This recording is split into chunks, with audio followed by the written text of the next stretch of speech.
Non-negotiables are those things that I feel like we're missing in this postmodern world. They're those sort of foundational things that we personally think, that we agree on as individuals, things that for us are non-negotiable, unbreakable. They're values that we're not going to compromise on no matter what.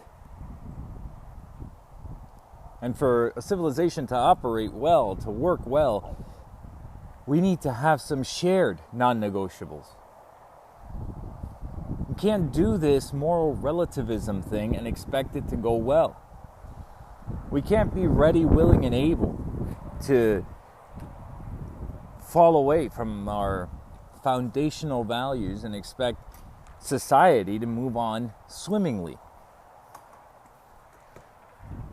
We have to have some unbreakable non-negotiables, or this whole thing called civilization will not work.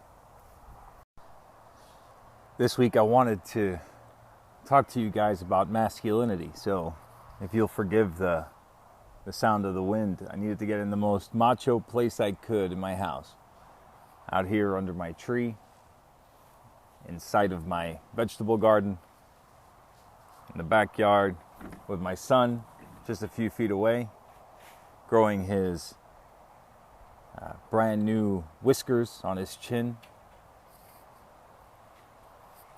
And when I say masculinity, I can hear the minds of the listeners going right to the word toxic.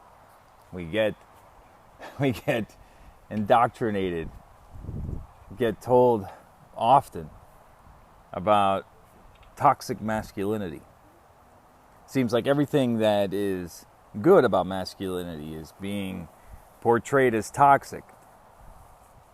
Man's ability to go, maybe a little violent at times, a man's aggression, a man's standing on principles, his jealousy,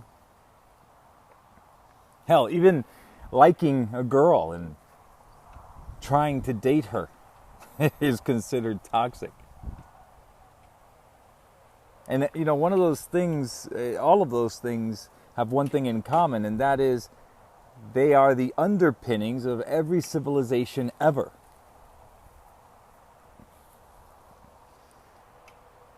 A man's desire to take a plot of land, call it his own,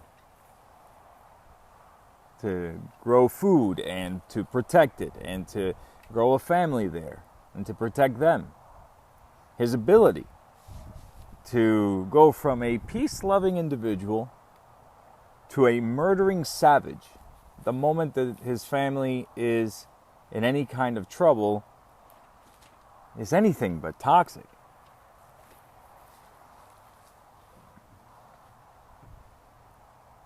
A civilization without men, masculine men, willing to take those steps and do those deeds is not a civilization. It's actually Greenwich Village or San Francisco. And you think I'm kidding, and sort of I am, but not really. We would just look at these cities, absolutely glut full of betas and gammas, and not a single man to take charge and say, yeah, this is my city. Here's my life. Here's my honor. Here's my treasure. Let's go ahead and put it on the line, and let's keep this place livable.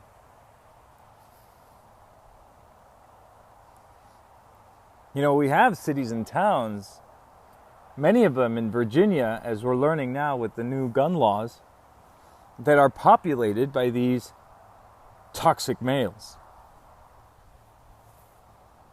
And I gotta say, the women and children in those areas have to feel pretty safe knowing that they have men, masculine men,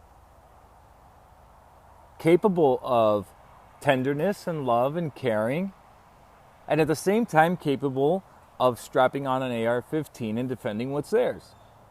In that case, namely, the Constitution, the Second Amendment.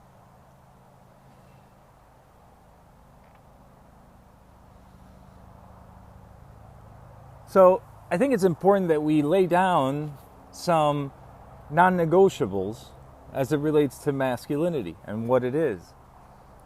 Because it's under attack.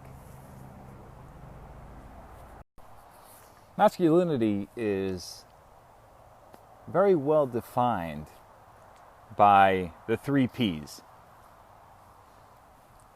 I learned this when I was getting married from a very wise pastor that did my marital counseling. He said, men, real men, in his view, godly men, but men of integrity. They are protectors, providers, and they are a priesthood unto themselves. And all the things we talked about that the world calls toxic masculinity attacks these 3 almost perfectly. But if you think about every man that any other man wants to be like, almost inevitably they fit into these 3 areas very well. They take these 3 jobs very, very seriously.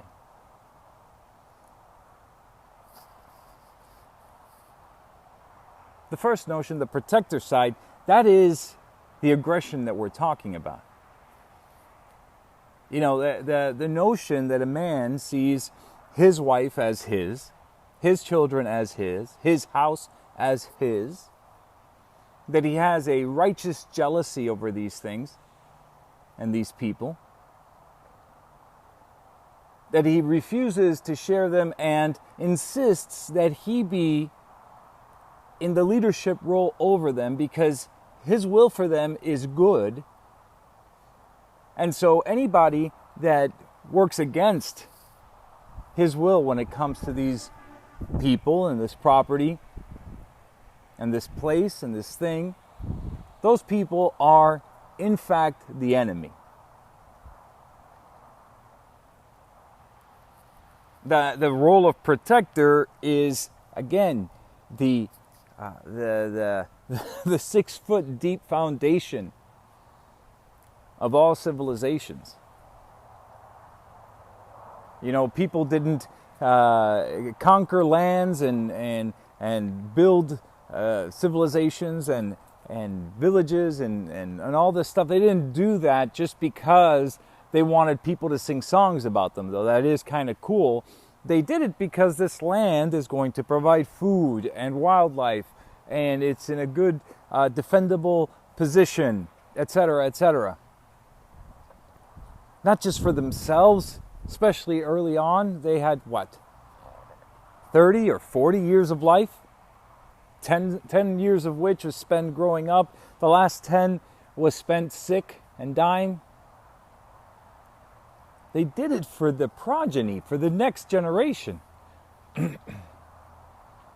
for the future, for the legacy.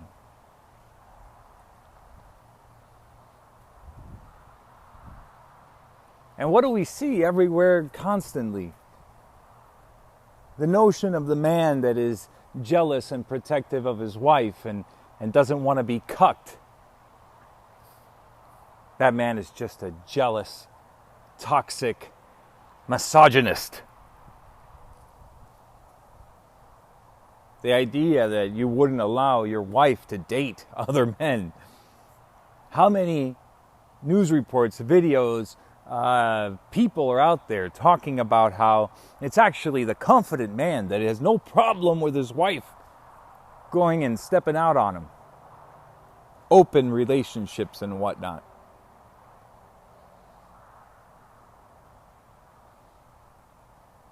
The scary thing is that men nowadays, they're so gullible.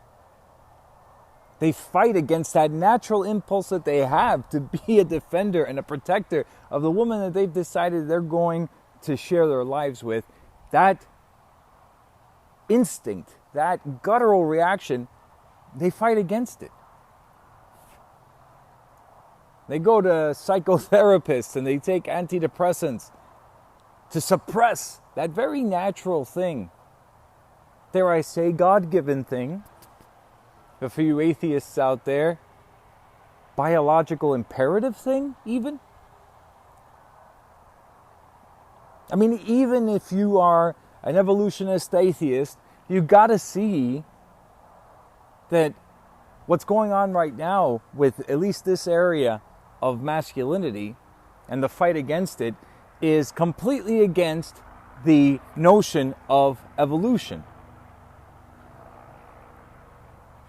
The human animal, so to speak, has a biological imperative to reproduce, has a need to ensure that his genetics pass on.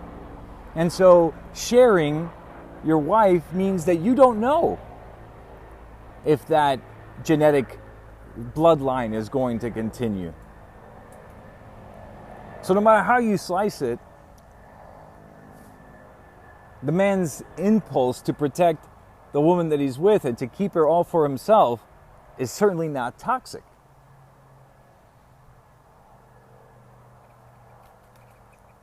The fact that a man will stand up and defend what's his property, his life,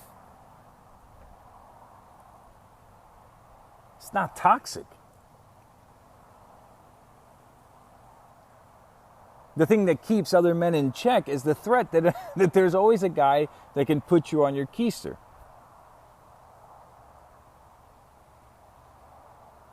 When it comes to government schools, do you think there's any chance at all, that in the early 1900s or earlier, a school would come and say, you know what, if your 12-year-old daughter comes to a teacher and says that she thinks she's a boy, the teacher will not tell the parents, because in Michigan it's illegal to do so, and will help the student transition without letting you know.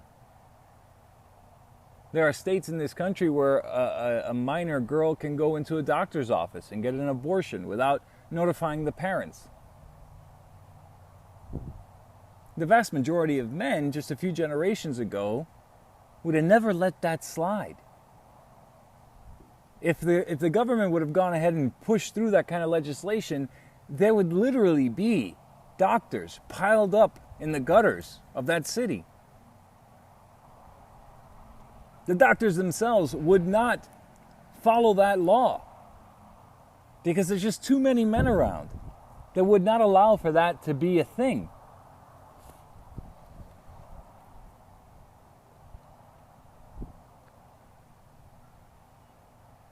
But we're not those men anymore.